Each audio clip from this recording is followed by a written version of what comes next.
As a product manager, it takes months to shape a product strategy. PMs talk to customers, analyze the market, debate trade-offs, and constantly iterate their roadmap. But in an interview, you're expected to do all of this in under 1 hour, and that's why product strategy questions feel so difficult. But today, I'm going to show you the simplest yet most effective framework that will help you ace your product strategy question. This is the first video in a 9-part series covering all of product strategy questions for product managers. Let's get into it. Here's the agenda for today's video. First, we're going to talk about what product strategy questions are and what interviewers are looking for. Then, we're going to break down the different types of product strategy questions you can expect. Next, we're going to walk through a simple 3-part framework to answer any product strategy question. And finally, we'll walk through an end-to-end example to bring this framework to life. First, let's start off by talking about what product strategy questions are. These questions ask you to come up with the best strategic recommendation for a company after thinking through all important contexts and trade-offs. Common product strategy questions include, how would you improve Uber? Should Google enter the ride-sharing business? Or how would you monetize WhatsApp? In these questions, you're not being asked to design a feature or give a quick yes or no answer. You're being asked to make a strategic recommendation that moves the business forward. Interviewers are evaluating how you handle ambiguity, prioritize what matters most, and ground your recommendation in the company, customer, competitive landscape, and market forces. Let's take how would you improve Uber as an example.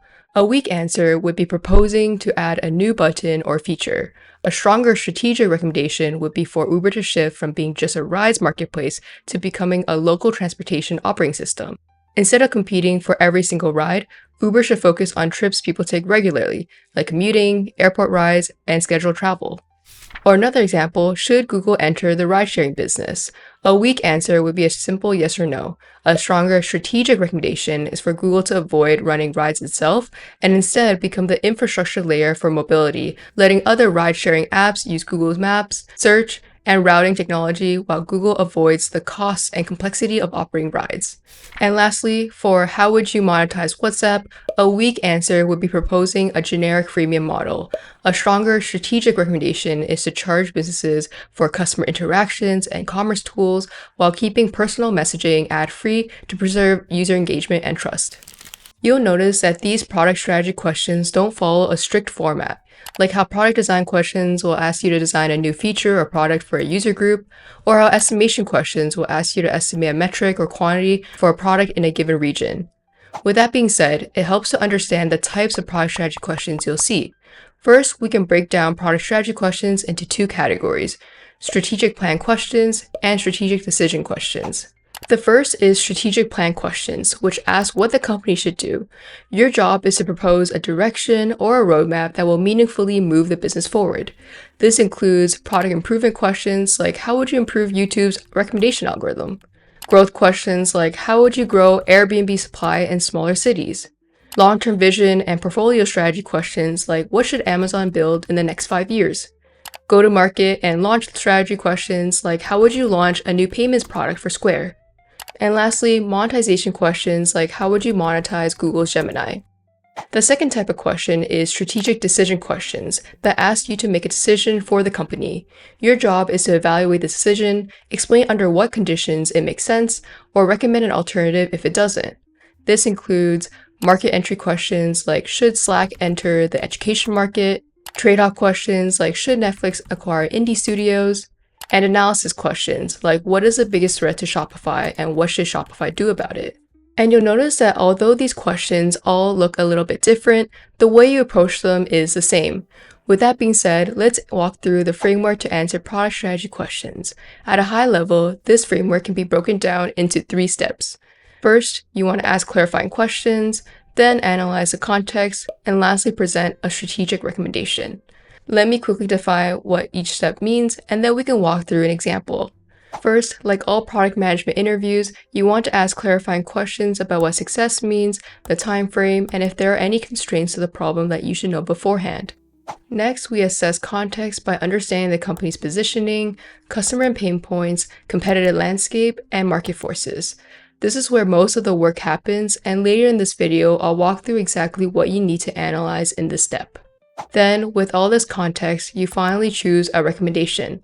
For strategic plan questions, you choose a roadmap or plan based on your previous analysis. For strategic decision questions, you choose whether to move forward, explain under what conditions it makes sense, and recommend an alternative if it doesn't. With that being said, let's walk through how to answer a product strategy question using this framework. I'll use the popular question, how would you improve Spotify, as an example. First, we want to ask clarifying questions regarding what success means, scope, and constraints. To define success, I'd ask which metrics Spotify cares most about. For example, are we trying to drive revenue, retention, engagement, or some combination of those? For scope, I'd clarify whether we're improving Spotify globally or focusing on a specific market or user segment. And for constraints, I'd ask if there are any limitations like timelines, budget, regulatory considerations, or existing commitments that could shape what's realistically possible. Keep in mind that product strategy questions are intentionally ambiguous, and interviewers may not give you much detail. That's expected. Your job is to decide what's most important by analyzing context, which can be broken down into 4 pillars: company positioning, customer and their pain points, competitive landscape, and market forces. This framework combines elements of Porter's 5 forces and the 3 C's. For learning purposes, I'll walk through a comprehensive analysis, but in interviews, you should prioritize and discuss the factors that are most relevant to creating your recommendation. First, let's start with the company's positioning. We want to take a step back and understand where the company is today and what they're ultimately trying to achieve. First, we want to know what is the company's mission and strategy. For Spotify, its mission is to unlock the potential of human creativity by giving creative artists the opportunity to live off their art and to give fans the opportunity to enjoy and be inspired by it. In short, Spotify's mission is to connect creators and listeners at scale. Because Spotify doesn't own the content it distributes, its strategy is to win on music discovery and personalization to keep users engaged and paying. Next, what is their current business model and revenue drivers? Spotify is the middleman between listeners and music rights holders, which include record labels or independent artists. It licenses music from these right holders and pays them every time a song is played, which means higher usage on Spotify directly leads to higher costs for Spotify as well. As a result, Spotify's success isn't driven by maximizing listening alone, but by converting free users into paid subscribers and retaining them over time. Its business model is freemium, with most revenue coming from subscriptions, advertising for non-paying users, and sponsored content like through ticket sale links within the app. Additionally, you want to evaluate here if the market is large enough to justify investment and whether the cost to enter makes sense as well, such as calculating market size, TAM, and growth. Next, we want to consider what the company's strengths are. For Spotify, their strengths include personalization and recommendation. Spotify's biggest strength is how well it uses data to understand listening behavior at scale. It doesn't just track what songs you play, it learns from skips, repeats, time of day, listening patterns, and more across millions of users. This allows Spotify to predict what a user wants to hear next with high confidence, even if they don't know themselves. Because Spotify has deep insight into listener preferences, labels can trust that Spotify's music promotional tools like Marquee and Discovery Mode place their music in front of the most relevant audiences. This makes Spotify more than just a distribution platform for music. It becomes a performance-driven marketing partner that labels rely on, making the product stickier. Additionally, what are their weaknesses? The first weakness is that every play increases cost for Spotify.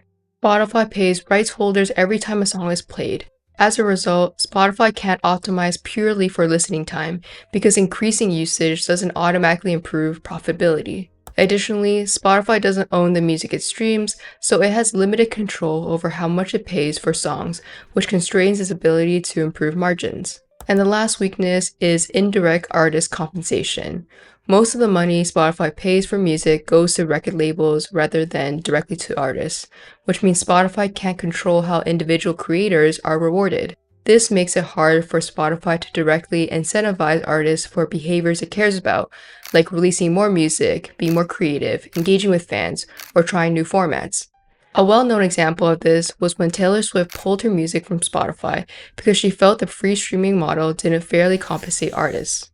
Next, with all this context about the company being considered, what goals do you think the company wants to set for the future? For Spotify, the most obvious one is removing dependency on music licensing over time and diversifying its revenue. Since music becomes more expensive as more people listen, Spotify may want to invest more towards formats like podcasts, audiobooks, and creator-led content where costs don't increase with every play, and Spotify has more control over pricing and creator payouts. Next, I believe Spotify will also want to compete with ecosystems without becoming one. Spotify currently doesn't have the resources, scale, or plan to out-ecosystem competitors like Apple Music, so its goal is to become ecosystem agnostic. Spotify wants to work everywhere: iOS, Android, cars, smart speakers, laptops, and wearables. The strategy is to win by being the most flexible, neutral, and reliable audio option, regardless of device. In the case where competitors enter the audio streaming market, Spotify will already have a leg up.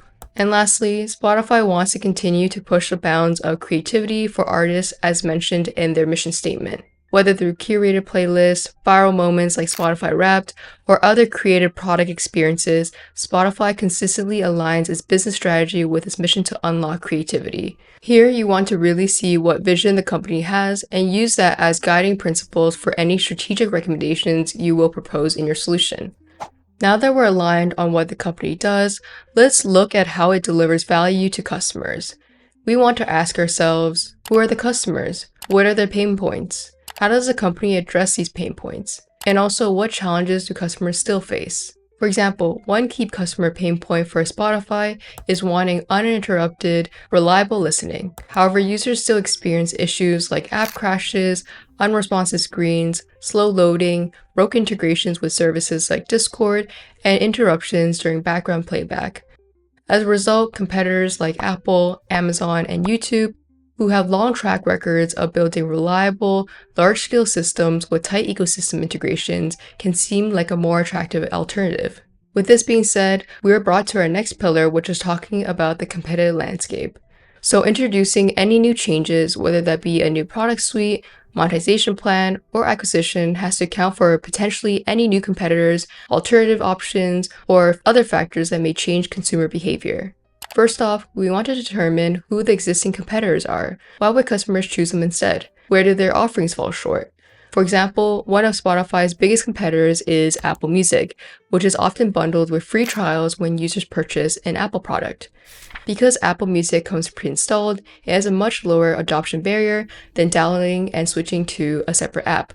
Apple can also leverage its broader ecosystem, including device integration and customer data, to promote Apple Music in ways Spotify can't easily match. However, Apple Music falls short on personalization and music discovery, where Spotify's recommendation engine and curated experiences are widely considered stronger.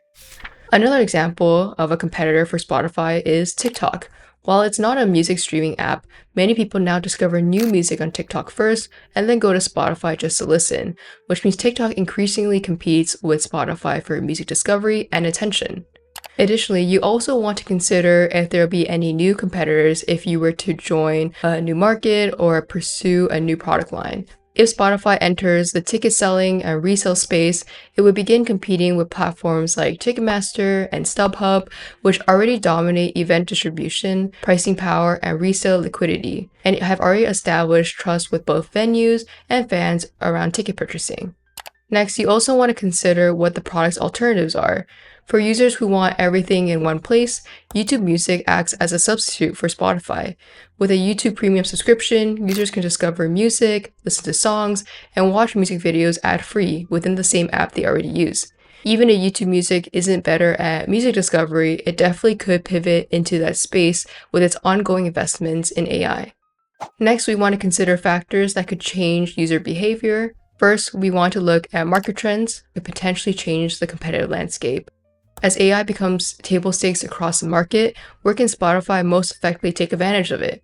And lastly, are there any changes in user behavior that can cause customers to churn or look for alternatives? With users' attention span shrinking due to short-form content like TikTok and Reels, how can Spotify improve its experience to better match how people consume content today? Now that we've covered the competitive landscape, we can broaden the lens to the other market forces that influence what the company can and cannot do. We'll need to break down 3 key factors. First, we have the bargaining power of suppliers. This looks at how much leverage the suppliers have in a market. When suppliers have high bargaining power, they can demand higher prices or better terms, which limits how much control a company has over its costs and operations. For example, if Spotify wanted to enter the creator monetization space and try to help creators get paid directly by fans, record labels could feel threatened because that would reduce their role in making money from artists. Since labels still own most music rights, they could respond by asking Spotify to pay more for music licenses or by putting restrictions into contracts. That means Spotify's costs could go up for simply trying to change how creators get paid. Next, we have the bargaining power of buyers. If buyers can easily switch to alternatives or choose not to pay, it becomes harder for a company to raise prices or change its offering without losing customers. When switching platforms is easy, loyalty has to be earned every month. Since it's relatively easy to switch streaming platforms, Spotify has to prioritize product stickiness. Next, we have the threat of new entrants. This refers to how easy it is for a new company to enter the market. If barriers to entry are low, competition increases quickly. If they're high, established players have more protection. One example of a threat to the music streaming market is YouTube Music. YouTube was able to enter the music streaming space by leveraging an existing platform with massive scale, strong recommendation systems, and deep creator content.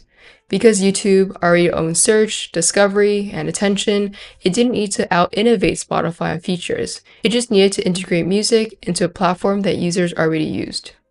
Great. Now that we understand the company, customer and pain points, competitive landscape, and market forces, we're finally in a position to propose a solution. The goal is to choose a strategic path that directly addresses the biggest user pain points while working within the company's constraints and the competitive and market realities. We want to summarize the analysis from earlier and form a final recommendation. A strong solution should clearly answer the following. Number 1. What is the strategy or decision you're recommending? Why the strategy or decision makes sense given the context that you analyzed? Next, what risks or challenges are you willing to accept and how will you mitigate them? And lastly, how would you actually execute the plan or decision? So for the same Spotify example, I might say something like this. Spotify should continue to lead in music discovery and recommendations, work closely with labels, and make stronger long-term investments in creator-owned audio formats to reduce dependence on licensed music and build a more profitable ecosystem where creators and Spotify grow together. There are many reasons as to why we should pursue this recommendation. Number 1, Spotify's margins are constrained by music licensing costs, and record labels hold significant bargaining power because they control music rights. Shifting more value towards creator-owned audio formats helps diversify income streams and reduce dependence on per-stream payouts to labels. Next, with the rise of the creator industry, Spotify has the opportunity to lead early by enabling creators to monetize directly. Additionally, Spotify is already the leading platform for music discovery and personalization. As AI capabilities and LLMs continue to improve, this strategy doubles down on Spotify's core advantage. With attention spans getting shorter, recommendations will continue to be helpful here as users don't have to scroll, search, or explore for music, making the product ultimately stickier. And lastly, this initiative aligns with Spotify's greater mission, which is to unlock the potential of human creativity by helping artists live off their art. Expanding creator-owned formats and improving discovery gives more creators sustainable and creative ways to reach audiences and earn income. However, this recommendation comes with a few risks that we need to mitigate. First, we'll be investing more in creator-owned content, which means Spotify can't do everything at once. This means we're committed to make a bet on the growing creator economy, measuring the impact and reassessing priorities after a year.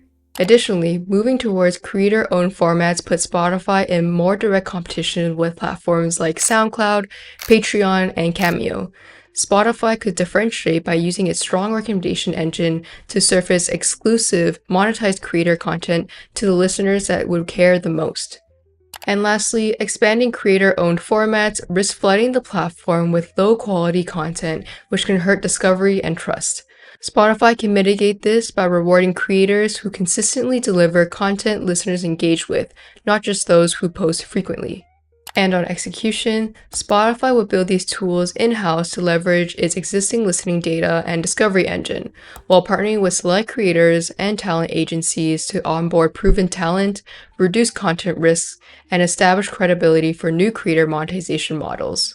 And that's it for this video. I hope it gave you more clarity on how to answer product strategy questions for the product manager interview. I'll be sharing a more thorough walkthrough on how to answer each of the 8 types of product strategy questions. Be sure to leave a comment if you have any questions, and I'll see you in the next one.